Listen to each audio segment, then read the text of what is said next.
जय श्री कृष्णा, राधे राधे। जय हो गंगा मैया की जय।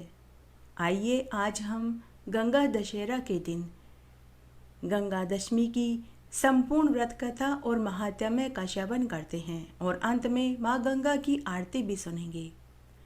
स्कंद मुनि सभी ऋषि मुनियों से बोले कि हे ऋषि मुनियों, ज्येष्ठ मास के आने पर भगवान विष्णु के मंदिर में जाकर प्रत्येक मनुष्य को दशहरा व्रत धारण करना चाहिए और एकम से लेकर दशमी तक भागीरथी के जल में स्नान करना चाहिए। तब सभी ऋषि मुनि स्कंद मुनि से कहने लगे कि हे स्कंद मुनि जी, इस व्रत का नाम दशहरा क्यों पड़ा और एकम तिथि में स्नान करने का क्यों कहा गया है और ज्येष्ठ मास में ही यह व्रत क्यों धारण किया जाता है, यह सब बातें हम आपके मुखारविंद से विस्तार में सुनना चाहते हैं। तब स्कंद मुनि ऋषि मुनियों से बोले कि हे ऋषि मुनियों, ज्येष्ठ मास शुक्ल पक्ष दशमी तिथि बुधवार हस्त नक्षत्र गर कर्ण आनंद योग व्यतिपात योग कन्या राशि के चंद्रमा और वृष राशि के सूर्य उदय होने पर स्नान दान पूजन और व्रत धारण करने से मनुष्य सब पापों से मुक्त हो जाता है। इस लोक में अनेक प्रकार के भोगों को भोग कर अंत में भगवान विष्णु के लोक को ही प्राप्त होता है। अन्याय से पराई द्रव्य को हरना, शास्त्र विरुद्ध हिंसा करना, पराई स्त्री से भोग करना, ये 3 प्रकार के कायिक कर्म कहे गए हैं। कठोर वचन बोलना, झूठ बोलना, किसी की चुगली करना, राजा को देश की आय को निष्प्रयोजन व्यय करना, ऐसे 4 प्रकार के अशुभ फल वाचिक कर्म कहे गए हैं। दूसरे की बुराई की इच्छा करना, परलोक कुछ नहीं, यह शरीर ही आत्मा है, ऐसा विचार और प्रचार करना, ये 3 प्रकार के मानसिक कर्म कहे गए हैं। ज्येष्ठ शुक्ल पक्ष की दशमी को दर्शन स्पर्श मंजन अर्चन आदि करने से ये कहे गए 10 प्रकार के सारे पापों का नाश हो जाता है। इसलिए पूर्वदर्शी मुनियों ने इसका नाम दशहरा रखा। ज्येष्ठ शुक्ल दशमी के दिन स्नान करने मात्र से मनुष्य के 10 जन्मों के अर्जित पापों का नाश हो जाता है, इसीलिए भी इसका नाम दशहरा पड़ा। दशहरा के दिन इन पुरातन मंत्रों से श्री गंगा जी का पूजन करना चाहिए। मंत्र श्री शिवा को नमस्कार है, शांता नारायणी को नमस्कार है, 10 विध पापों के नाश करने वाली श्री गंगा मैया को नमस्कार है, यह बोलना चाहिए। उस स्थान में महान ओजस्वी 10 देवताओं का पूजन करें। 10 देवताओं के नाम नारायण, महेश, ब्रह्मा, सूर्य, भागीरथ, हिमवान, स्कंद, गणेश, चंडी और सोम हैं। इनका अपनी शक्ति के अनुसार पूजन करके 10 फलों को पृथक पृथक पूजन करें। सत्तू के 10 पिंड बनाकर जल में छोड़ें। 10 पसर तिल 10 ब्राह्मणों को देकर गंगाए सर्व रूपण्य नमः इस मंत्र से पूजन करें। अपनी शक्ति के अनुसार गुड़ के 10 पिंड देवें। यथाशक्ति स्वर्ण का मत्स्य, कच्छप, मंडूक, शिशुमान आदि बनाकर चांदी का या किसी दूसरी धातु का, पिसान का बनाकर उनका पूजन करें और जल में छोड़ दें। उसके बाद 10 सेर तिल धान्य और जो ब्राह्मण को देवें। 10 गायों का दान ब्राह्मणों को करें। इस प्रकार कंजूसी न करता हुआ पूजन और दान करें। पकवान तथा पायस का भोजन ब्राह्मणों को करावें तो 10 जन्मों के अर्जित पापों से मुक्ति मिल जाती है, इसमें भी कोई संदेह नहीं। ज्येष्ठ मास के शुक्ल पक्ष को एकम तिथि से लेकर दशमी तिथि में दशाश्वमेघ तीर्थ में स्नान करने से मनुष्य 10 प्रकार के पापों से छूट जाता है।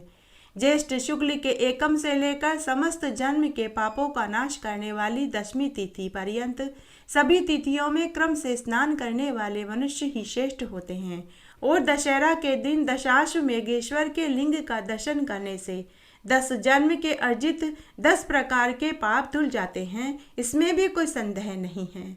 10 योगा नाम उनकी प्रसिद्धि है।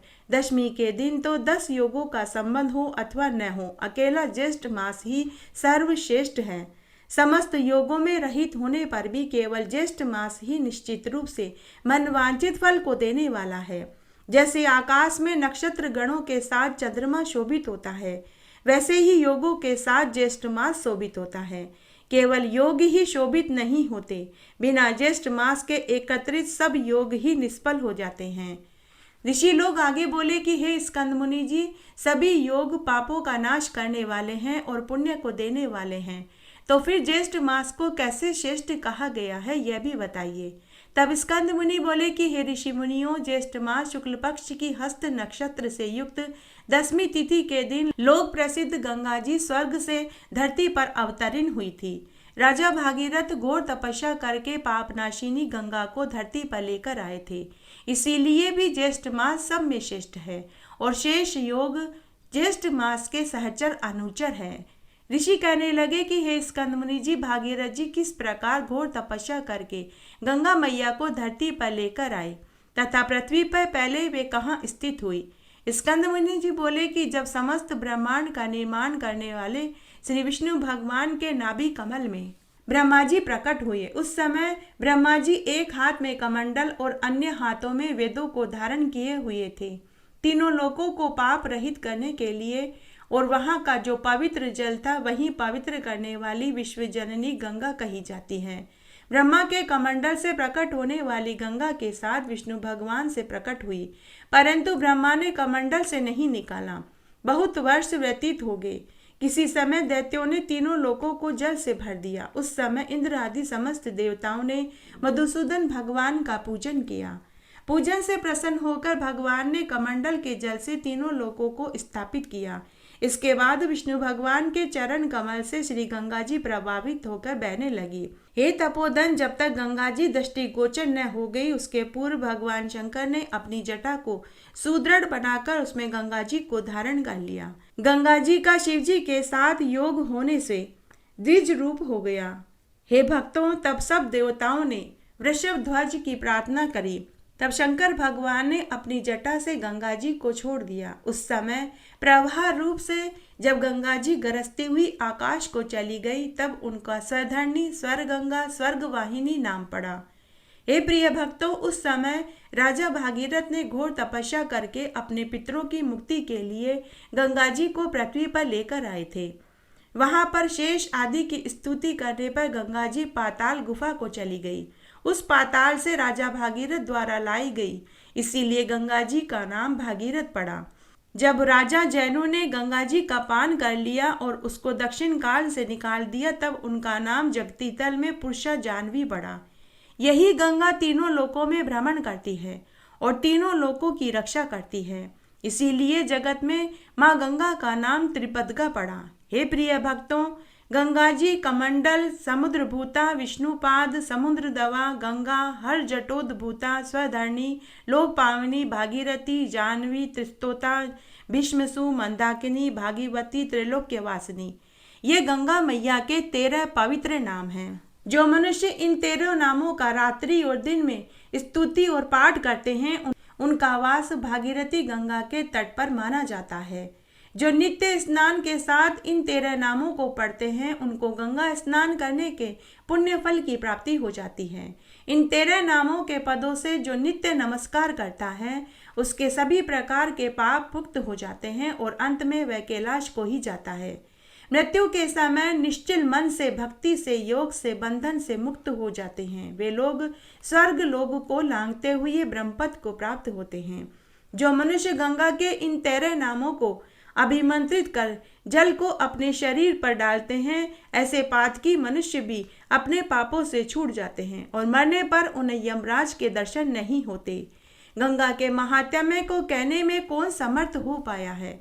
हाँ, यदि आकाश के असंख्य मच्छर के समान अधिक संख्या में मुख वाला कोई हो, तो वह मनुष्य गंगा के महात्म्य को कहने में समर्थ हो सकता है। प्रिय भक्तों, उसके बाद स्कंद मुनि जी ऋषि मुनियों से आगे बोले कि हे ऋषि मुनियों, अब राजा भागीरथ जैसे गंगा जी को इस लोक पर लेकर आए, उस कथा को मैं तुमसे कहता हूँ। तुम चित्त लगा कर के ध्यान से सुनो।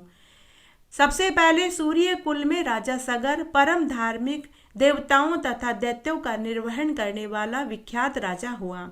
वह नीति को जानने वाला अति कुशल था। अयोध्या में अपनी राजधानी बनाकर पुर के साथ 7 द्वीपों की रक्षा करता हुआ समस्त पृथ्वी पर शासन करता था। अपने पुत्रों के समान ही प्रजा का पालन करता था। शेषनाग के 1000 फणों के समान उसके 60,000 पुत्र थे। राजा सगर के 60,000 पुत्र समुद्र के समान विख्यात और बड़े ही पराक्रमी थे। बल में वायु के समान, बुद्धि में बृहस्पति के समान, धनुषधारियों में भीष्म के समान, तेज में सूर्य के समान थे। वे राजा सगर के 60,000 पुत्र समस्त विद्याओं में कुशल और परायण थे। ऐसे 60,000 पुत्रों सहित राजा सगर ने एक बार अश्वमेध यज्ञ किया। राजा सगर ने ऋषि वशिष्ठ की आज्ञा अनुसार उनकी सहायता से विधिवत संकल्प करके यज्ञ का घोड़ा छोड़ दिया। अनेक सेनाओं से सुशोभित सेनाचरों तथा वीर पुत्रों सहित यज्ञ का घोड़ा, जिसकी रक्षा के लिए राजा सगर के 60,000 पुत्र थे, यज्ञ के घोड़े की रक्षा के लिए चल पड़े। अपनी इच्छा अनुसार एक देश से दूसरे देश को जाता हुआ थकावट से युक्त वह श्रेष्ठ घोड़ा जिन जिन राजाओं ने पकड़ा, उन सब राजाओं को अपने बल से जीतकर अपने शरणागत होने पर छोड़ दिया। इस प्रकार इस भूमंडल के समस्त राजाओं से कर लेकर उनका धन और राज्य ले लिया। उन राजाओं से कर में गधे, ऊंट, घोड़े, हाथी और खूब सारा धन राजा सगर ने एकत्रित कर लिया। इस प्रकार राजा सगर का राज्य का विस्तार होने लगा और उनकी ख्याति दसों दिशाओं में फैलने लगी। तब राजा सगर ने 99 यज्ञ पूरे कर लिए, केवल 100वां यज्ञ ही रह गया था। तो स्वर्ग के राजा इंद्र को बड़ा आश्चर्य हुआ। वे घबराकर सोचने लगे कि अब मैं क्या करूं, कहाँ जाऊं, मेरी रक्षा कौन करेगा। अगर राजा सगर के 100 यज्ञ पूरे हो जाएंगे तो वह मेरे इंद्रासन को छीन लेगा। ऐसा विचार करके राजा इंद्र युद्ध के लिए तत्पर हो गया और समस्त देव सेना लेकर पृथ्वी पर आ गया। सगर पुत्रों ने भी सहसा इंद्र को युद्ध में आते हुए देख कर यह निश्चय करके कि देवताओं का राजा इंद्र यज्ञ का घोड़ा हर कर ले जाने के लिए आया है। 60,000 राजा सगर के पुत्र इंद्र के पास आए और नमस्कार करके बड़े आदर के साथ बोले कि हे राजन, हे राजा इंद्र, हे स्वामिन, हे शचीपते, यहाँ आपका कैसे आना हुआ है। सगर पुत्रों के वचन सुनकर इंद्र, जिनका होठ क्रोध के मारे कांप रहा था, वे बोले कि तुम मेरा राज्य और इंद्र पद सब कुछ हरण करने के लिए तैयार हो रहे हो। अब बच्चों की तरह श्रेष्ठ और मधुर वचन बोल रहे हो, जैसे तुम्हें कुछ नहीं पता। ऐसा कहने पर सहसा देवता लोग शत्रु सेना पर प्रहार करने लगे। राजा सगर के पुत्रों ने भी युद्ध करना शुरू कर दिया। भयप्रद तुमुल युद्ध प्रारंभ हो गया। वीर लोग बाणों से बाण, शस्त्रों से शस्त्र का प्रहार करने लगे। युद्ध के कारण अति अंधकार हो गया। दसों दिशाओं बाणों से व्याप्त हो गई। अपने और पराये की कोई पहचान नहीं रही। इस प्रकार वे परस्पर युद्ध करने लगे। देवता लोग देवताओं को और सगर पुत्रों को ही मारने लगे। अपने पराये का उन्हें कोई ज्ञान नहीं रहा। तब देवताओं के भय से सगर पुत्रों की सेना भयभीत होकर अपने प्राणों की रक्षा के लिए दसों दिशाओं की तरफ भागने लगी। फिर क्रोध से संतप्त होकर सगर पुत्रों ने दैत्यास्त्र को छोड़ने के लिए अपने धनुष पर चढ़ाया। यह देखकर देव सेना पीछे भाग पड़ी। उस संग्राम में हाथी पर सवार केवल एक इंद्र और 60,000 सगर पुत्र ही रह गए। ऐसा देखकर इंद्र उनके साथ युद्ध करने में अपने आप को असमर्थ महसूस करने लगे और वे वहां से भाग गए। अति चिंता से व्याप्त इंद्र विष्णु भगवान के पास विष्णुलोक में गए। उधर इंद्र के चले जाने पर सगर पुत्र और उनकी सेना अपने निवास स्थान को चली गई। उनको सगर पुत्रों ने स्वामी के गौरव के लिए बहुत सा धन, वस्त्र और आभूषण देकर प्रसन्न किया। स्कंदमुनि आगे बोले कि हे ब्राह्मणों, जब इंद्र ने यज्ञ का सारा वृतांत विष्णु भगवान से कहा तब भगवान विष्णु मन से ध्यान कर इंद्र से निश्चित होकर बोले कि हे इंद्र, मुझको और समर्थ शिवजी को उन लोगों ने नहीं बुलाया, इसलिए मैं तुम्हें एक उपाय बताता हूँ। तुम वही उपाय करो। मैं तुमको अदृश्य करने वाली विद्या देता हूँ। तुम पवित्र होकर उस विद्या को ग्रहण करो और निर्भय होकर फिर जाओ और विधि से उस विद्या का जाप करो। सावधानी से यज्ञ के घोड़े का हरण करो और उसी तरह मौन पूर्वक कपिल मुनि के आश्रम में जाओ और यज्ञ के घोड़े को कपिल मुनि के आश्रम में बांध कर के आ जाओ। भगवान के वचन सुनकर इंद्र ने विधिवत स्नान किया, अदृश्य कारिणी विद्या को ग्रहण किया। सबसे पहले मधुसूदन भगवान को प्रणाम किया और पूछा कि हे भगवान कपिल मुनि मुझे कहाँ मिलेंगे। तब विष्णु भगवान कहने लगे कि कलिंग देश से पूर्व की तरफ पृथ्वी के अंदर गुफा में कपिल ऋषि ने पाताल के समान भूग्रह बना रखा है। उसी भूग्रह में कपिल मुनि समाधिस्थ हैं। विष्णु भगवान के वचन सुनकर इंद्र यज्ञ के घोड़े के पास गए और भगवान विष्णु के उपदिष्ट विद्या का ऋषि देवता के सहित जप करते हुए यज्ञ के घोड़े को लेकर शीघ्र चले गए। परंतु इस अदृश्य विद्या की वजह से सगर पुत्रों को कुछ मालूम नहीं चला। एकांत में ध्यान मग्न कपिल मुनि को देखकर इंद्र ने विधि पूर्वक प्रणाम किया और यज्ञ के घोड़े को वहां बांधकर इंद्र पुनः स्वर्गलोक में आ गए। परंतु मन में फिर भी उनके शंका बनी हुई थी। इधर यज्ञ के घोड़े के हरण हो जाने पर उनके रक्षक एक साथ अज्ञान से मोहित होकर सभी ने राजा से आकर कहा कि हे महाराज, हमारे यज्ञ के घोड़े को कोई हर कर ले गया है। रक्षकों के वचन सुनकर सगर पुत्र यज्ञ के घोड़े की खोज में 10 दिशाओं में गए। समस्त पृथ्वी तल के भाग को देखकर देवलोक देखने के लिए स्वर्ग को गए। इसके बाद नक्षत्र लोग गए, इंद्र की पुरी में गए। संशय में पड़कर व्याकुल सगर पुत्र इंद्र के प्रत्येक ग्रह में, दूसरों के ग्रह नगर में, अटारी, समस्त शाला, वन, उपवन, दिक्पालों के लोक, ब्रह्मलोक, कैलाश, हिमवान, मेरु पर्वत, समस्त गुफा, शिखर, गंधर्व लोक, यज्ञ लोक और विष्णु लोक में गए। इस प्रकार सगर पुत्र सब लोकों में घूमते हुए यज्ञ के घोड़े को ढूंढने लगे, परंतु उन्हें यज्ञ का घोड़ा कहीं नहीं मिला। फिर वे पाताल लोक में गए, 7 पातालों को देखा। निराश होकर अपने शिविर में गए। सब दुखी होकर प्राण त्यागने को तैयार हो गए और सब काल से प्रेरित होकर पृथ्वी को खोदने लगे। अकस्मात उस विवर से मिला हुआ 100 योजन के विस्तार में इंद्रालय के समान मनुष्यों से रहित दिव्य गहरी गुफा को देखकर सब के सब उस गुफा में चले गए। वहां जाकर कमल की रस्सी से बंधा हुआ यज्ञ के घोड़े को बंधा हुआ देखा। वहीं पर समाधिष्ट कपिल मुनि को देखा, जो केवल मन से ही षष्टि, संहार, शाप, अनुग्रह करने वाले हैं।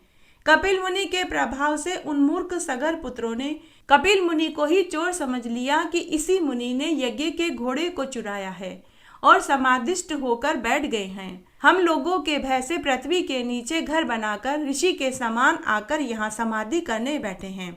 सगर पुत्रों ने सैनिकों से कहा कि इस दुष्ट कपिल मुनि को अच्छी तरह से बांधकर पितामह राजा सगर के पास लेकर के चलो। यह कहकर उन शूरवीर सगर पुत्रों ने बड़ा कोलाहल किया और कपिल मुनि को मारने लगे। कुछ लोग उनके ऊपर पत्थर से प्रहार करने लगे। ध्यान को त्याग कर जो ही कपिल मुनि ने उनकी ओर देखा, त्यों ही वे सगर के पुत्र कपिल मुनि की नेत्र की अग्नि से जलकर भस्म हो गए। स्कंद मुनि के ऐसा कहने पर सभी ऋषि स्कंद मुनि से पूछने लगे कि हे षडानन, जब राजा सगर के 60,000 पुत्र जलकर भस्म हो गए और उनका यज्ञ पूर्ण न हो सका, तो राजा सगर ने क्या किया और उनके सैनिकों ने क्या किया?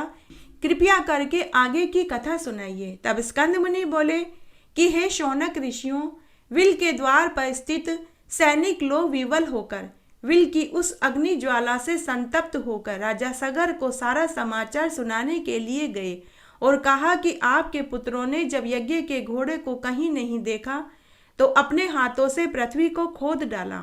उसके अंदर उस बिल में मिला हुआ 100 योजन के विस्तार में एक गुफा मिली। उसके अंदर बहुत से सैनिक सहित आपके पुत्र भी चले गए और हम सब लोगों को बिल के द्वार पर ही खड़े रहने का आदेश दे दिया। कितने ही दिनों तक हम वहीं खड़े रहे। हमको बिल के द्वार पर खड़े रहने के कारण अंदर क्या घटना घटित हुई यह पता नहीं चला। इतने में ही पाताल के समान वह बिल अग्नि से पूर्ण हो गया। हम लोग अग्नि ज्वाला में व्याप्त हो गए और वह अग्नि की ज्वाला देखकर ही हम आपके पास निवेदन करने आए हैं कि उस बिल में अंदर क्या घटना घटित हुई हमें मालूम नहीं है। हे महाराज, अंदर आपके पुत्रों की क्या गति हुई हमें नहीं मालूम। सैनिकों के ऐसे वचन सुनकर पर्वत पर वज्र प्रहार के समान राजा सगर पृथ्वी पर गिर पड़े, मूर्छा खाकर मूर्तवत से लगने लगे। यह देखकर उनके आत्मज और सभी ऋत्विज लोग हाहाकार करने लगे। उसके बाद राजा सगर को उठाकर उनके मुख कमल पर जल के छींटे दिए, जिससे राजा की मूर्छा खुल गई। तब सभी ऋतुवज राजा सगर से कहने लगे कि हे राजन, समस्त प्राणियों के रक्षक, शोक मत करो, क्योंकि पुरुष वीर्यशाली होते हैं। आप और हम सब उस बिल के द्वार पर चलेंगे। उसके बाद राजा सगर यज्ञ के कार्य को समाप्त करके उस बिल के द्वार पर अपने सैनिकों के साथ चल पड़े। इस प्रकार विवाद करते हुए सब विवर के समीप चले गए। उसके समीप सब सेना को खड़ी करके महात्मा राजा सगर ऋषियों के साथ संयत होकर परम अद्भुत भूगृह के अंदर गए।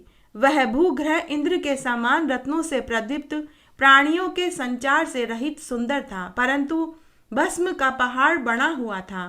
राजा व ऋषि लोग देखकर क्रम से उस तेज पुंज के पास गए। जलती हुई अग्नि के समान तेज से व्याप्त उनको देखकर, जो कि प्रज्वलमान परमात्मा ध्यान मग्न योग गम्य है, सब ऋषि आदियों ने कुछ देर बाद उनको कपिल मुनि जानकर नमस्कार किया, स्तुति करी।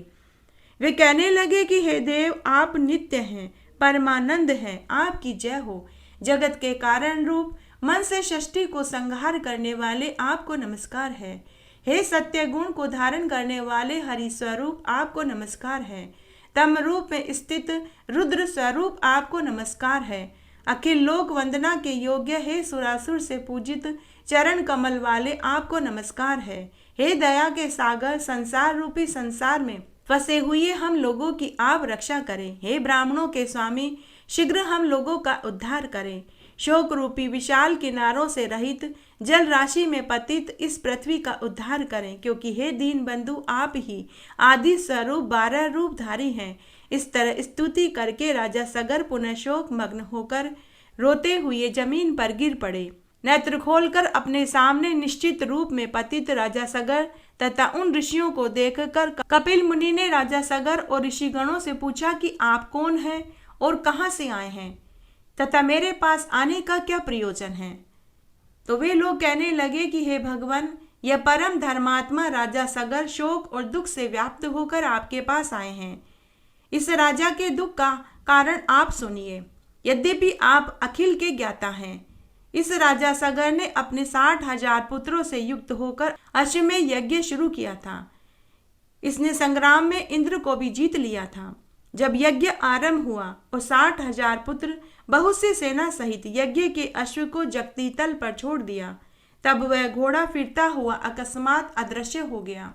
उसके अदृश्य होने पर उन वीरों ने बिल पर्यंत त्रैलोक में उसकी खोज करी, समस्त पृथ्वी तल के भागों को देखा। उसके बाद वे सगर पुत्र आपके इस भूग्रह में आए और आपके आंगन में यज्ञ के घोड़े को बंधा हुआ देखा, तो उन्होंने आपको ही चोर समझकर आपको मारने पीटने लगे और आपकी नेत्र अग्नि से इस राजा सगर के 60,000 पुत्र जलकर भस्म हो गए। इसीलिए ये राजा सगर दुखी होकर आपके पास आया है।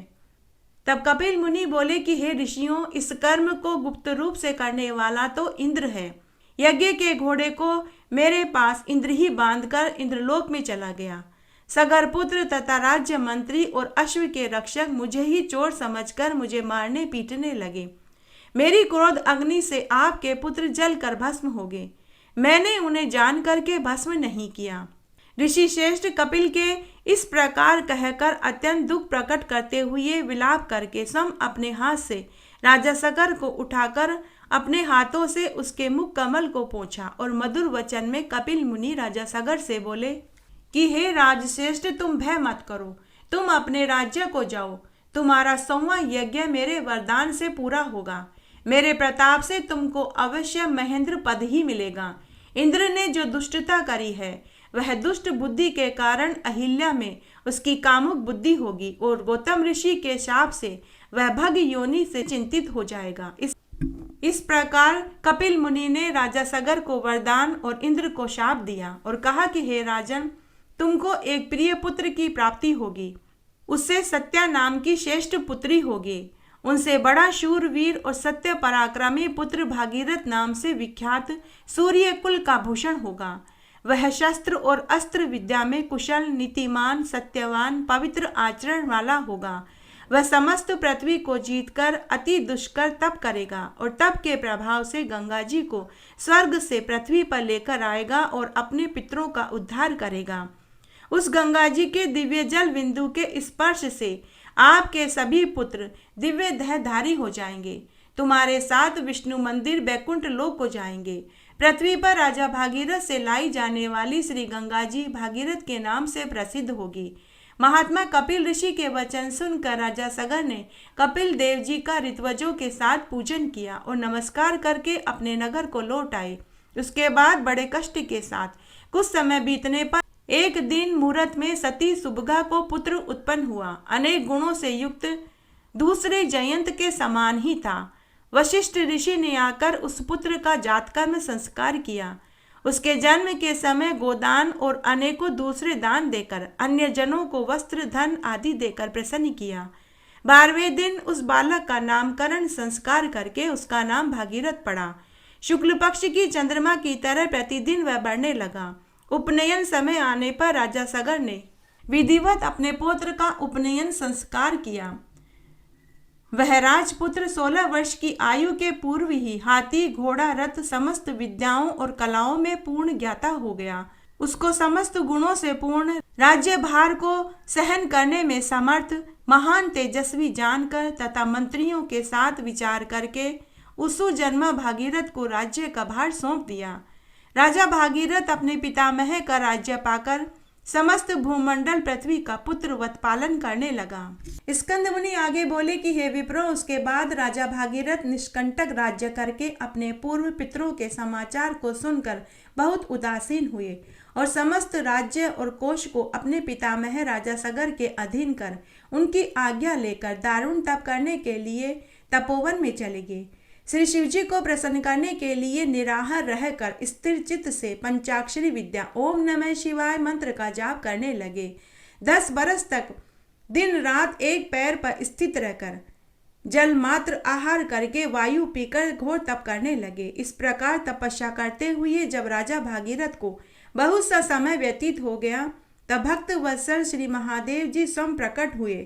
भागीरथ की भक्ति से वशीभूत होकर जब वर देने के लिए श्री शिवजी महाराज स्वयं वहां आए, तब राजा भागीरथ ने शिवजी को देखकर प्रणाम करके उनसे मधुर वचन में बोले। भागीरथ कहने लगा कि हे शिव शंभो, आपको नमस्कार है।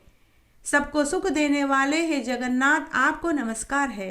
हे विश्व के सृजनहार रजोगुण स्वरूप, आपको नमस्कार है। हे पालनहार सत्व गुण स्वरूप, आपको नमस्कार है। सबके पालनहार, कर्मों के फलदाता, मुक्ति और भुक्ति को देने वाले, मन कर्म वचन स्वरूप ब्रह्मीभूत, आपको नमस्कार है। वायु को अंदर रोक कर ध्यानशाली योगी लोग जिस निरह शंभु को देखते हैं, उन सदा शिव को सदैव नमस्कार है। इस प्रकार भागीरथ की स्तुति से प्रसन्न होकर महादेव जी बोले कि हे राजा भागीरथ, मैं तुमसे प्रसन्न हूँ, तुम कोई एक वरदान मांगो। ऐसा सुनकर राजा भागीरथ महादेव जी से बोले कि हे शिव शंभो, यदि आप मुझसे प्रसन्न हैं तो मुझको आप दृढ़ भक्ति प्रदान करें। पितरों की विशुद्धि के लिए सिद्धिदा श्री गंगा जी को धरती पर आप लेकर आइए। तब महादेव जी कहने लगे कि हे भागीरथ, वह गंगा स्वर्ग में वास करती है। गंगा जी को यहाँ लाने की हम में सामर्थ्य नहीं है। त्रैलोक्य से वंदना किए जाने वाले श्री विष्णु भगवान की तुम स्तुति करो। जिस उपाय से श्री विष्णु भगवान तुम पर प्रसन्न हो वही उपाय करो। वे प्रसन्न होकर स्वयं तुम्हारे साथ गंगा को लेकर आएंगे। मैं तुम्हें एक परम गुप्त व्रत को तुमसे कहता हूँ। प्रथम सूर्य पुत्र ने भगवान विष्णु की स्तुति करी, नमस्कार कर उनको प्रसन्न किया। प्रसन्न होकर भगवान विष्णु ने उस गोप्य व्रत को करने के लिए उनसे कहा, उसकी विधि भी बताई। उसके पश्चात बहुत दिनों तक भगवान विष्णु ने उस व्रत को गुप्त रखा। इस समय वही व्रत मैं तुमसे कहता हूँ, तुम विधि विधान से उस व्रत को करो। ज्येष्ठ मास में प्रातःकाल उठकर विधि विधान से स्नान करो, त्रिविक्रम भगवान का पूजन करो, पंचाग्नि का सेवन करो, ब्राह्मणों को दही चावल का दान और जल का दान करो। इस प्रकार पूरे ज्येष्ठ मास में इस व्रत को धारण करोगे तो भगवान विष्णु प्रसन्न हो जाएंगे और समस्त पापों को नाश करने वाली स्वर्ग वाहिनी गंगा को वे स्वयं लेकर आएंगे। श्री शिव जी के वचनों को सुनकर राजा भागीरथ ने शिववक्त व्रत किया। उस व्रत के अनुष्ठान मात्र से ही विष्णु भगवान राजा भागीरथ के समीप आए। भगवान विष्णु की स्तुति तथा नमस्कार कर उनसे परम पावनी गंगा जी के लिए राजा भागीरथ ने याचना करी। तब विष्णु भगवान बोले कि हे भद्र, हे भागीरथ, तुम मंदाकिनी के पवित्र तट पर मेरे साथ चलो। वहां चलकर जप, हवन, स्नान, तर्पण, ब्राह्मण भोजन भक्ति युक्त चित्त से इस व्रत को करो। इस प्रकार 1 बरस तक तुम इस व्रत का पालन करो। उसके पास गंगा तुम्हारे साथ चली आएगी। भगवान विष्णु के वचनों को सुनकर राजा भागीरथ ने विष्णु भगवान के साथ मंदाकिनी के सुंदर तट भाग में स्थित होकर विष्णु भगवान के कथना अनुसार व्रत को किया। तब श्री सरद्वेरा गंगा जी प्रसन्न हो गई और राजा भागीरथ के सामने सुंदर नेत्रों वाली स्त्री रूप में प्रकट हो गई। यही त्रिपदगा गंगा है। ऐसा जानकर भागीरथ ने स्तुति करी और मंदाकिनी प्रसन्न होकर बोली कि हे राजन, तुम मुझसे वरदान मांगो। ऐसे वचन सुनकर राजा भागीरथ बोले कि हे भद्र, मेरे साथ पृथ्वी पर पितरों की मुक्ति के लिए चलिए। भागीरथ को तथास्तु कहकर वह गंगा उनके साथ पृथ्वी तल को चल पड़ी। एकम के दिन प्रकट होकर दशमी के दिन प्रभा रूप में हो गई और लोगों को पवित्र करने के लिए पृथ्वी पर अवतरीन हुई। उसके बाद भागीरथ ने श्री गंगा जी के दिव्य जल से अपने पितरों को प्लावित किया। गंगा जल से प्लावित वे सब भस्म राशि सगर के पुत्र दिव्य देहधारी होकर बैकुंठ को प्राप्त हो गए। आइए अब हम माँ गंगा की आरती सुनते हैं। ओम जय गंगे माता मैया, जय गंगे माता। जो नर तुमको ध्याता, जो नर तुमको ध्याता, मन वांछित फल पाता। ओम जय गंगे माता। चंद्र सी ज्योत तुम्हारी, जल निर्मल आता मैया, जल निर्मल आता। शरण पड़े जो तेरी, शरण पड़े जो तेरी, सो नर तर जाता। ओम जय गंगे माता। ओम जय गंगे माता मैया, जय गंगे माता। जो नर तुमको ध्याता, जो नर तुमको ध्याता, मन वांछित फल पाता। ओम जय गंगे माता। पुत्र सगर के तारे, सब जग को ज्ञाता मैया, सब जग को ज्ञाता। कृपा दृष्टि तुम्हारी, कृपा दृष्टि तुम्हारी, त्रिभुवन सुख दाता। ओम जय गंगे माता। ओम जय गंगे माता मैया, जय गंगे माता। जो नर तुमको ध्याता, जो नर तुमको ध्याता, मन वांछित फल पाता। ओम जय गंगे माता। एक बार जो प्राणी शरण तेरी आता मैया, शरण तेरी आता। यम की त्रास मिटा कर, यम की त्रास मिटा कर, परम गति पाता। ओम जय गंगे माता। ओम जय गंगे माता मैया, जय गंगे माता। जो नर तुमको ध्याता, जो नर तुमको ध्याता, मन वांछित फल पाता। ओम जय गंगे माता। आरती मात तुम्हारी, जो जन नित गाता मैया, जो जन नित गाता। सेवक वही सहज में, सेवक वही सहज में, मुक्ति को पाता। ओम जय गंगे माता। ओम जय गंगे माता मैया, जय गंगे माता। जो नर तुमको ध्याता, जो नर तुमको ध्याता, मन वांछित फल पाता। ओम जय गंगे माता। जय हो गंगा माता की जय। इस प्रकार आज मैंने आपको गंगा दशहरा पर माँ गंगा के धरती पर अवतरण होने की शुरू से लेकर अंत तक का संपूर्ण महात्म्य सुनाया। आशा करती हूँ यह आपको जरूर पसंद आएगा। मेरे साथ बने रहने के लिए आपका धन्यवाद। आगे आने वाली कथा कहानी के लिए भी आप इसी तरह मेरे साथ बने रहें। धन्यवाद।